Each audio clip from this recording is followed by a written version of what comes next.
हम लोग सामाजिक प्राणी हैं। तो हम लोग समाज में सुनते आ रहे हैं कि भगवान को अपने मन में रखिए और अपना काम करिए, सामाजिक व्यवहार करिए। भगवान तो मन में रहते हैं।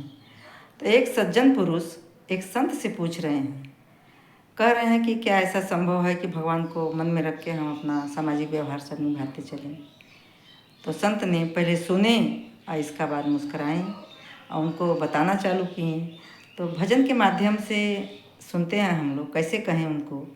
कह रहे हैं कि मन के मंदिर में प्रभु को बसाना, मन के मंदिर में प्रभु को बसाना, बात हर एक के बस की नहीं है। हो बात हर एक के बस की नहीं है। मन के मंदिर में प्रभु को बसाना, प्रेम मीरा ने मोहन पे डारा,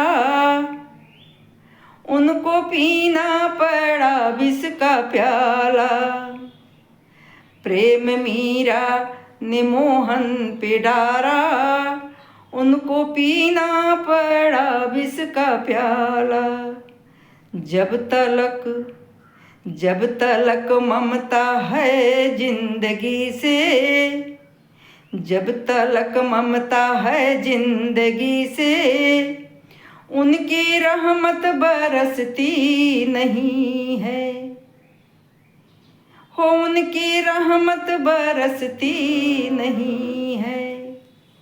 मन के मंदिर में प्रभु को बसाना, बात हर एक के बस की नहीं है।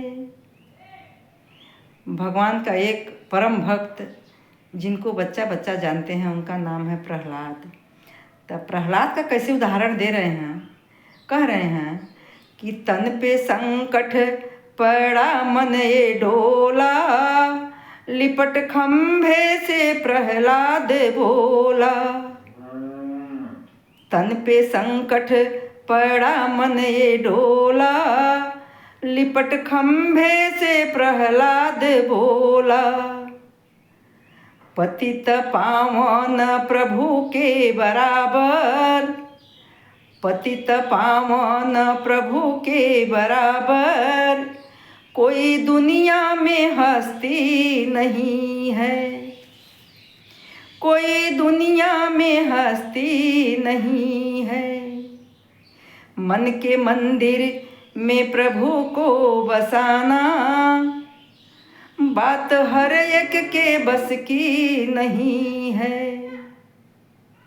जो कुछ दृश्य मात्र हम लोग देखते हैं, जहाँ तक देखते हैं, उनका नाम है माया। तो माया का उदाहरण दे के कैसे समझा रहे हैं, कह रहे हैं, संत कहते हैं नागिन है माया, जिसने सारा जगत काट खाया। संत कहते हैं नागिन है माया, जिसने सारा जगत काट खाया। कृष्ण का नाम है जिसके मन में, राम का नाम है जिसके मन में, उसको नागिन ये डसती नहीं है। हो उसको नागिन ये डसती नहीं है। मन के मंदिर में प्रभु को बसाना, बात हर एक के बस की नहीं है। हो बात हर एक के बस की नहीं है। जय श्री कृष्ण।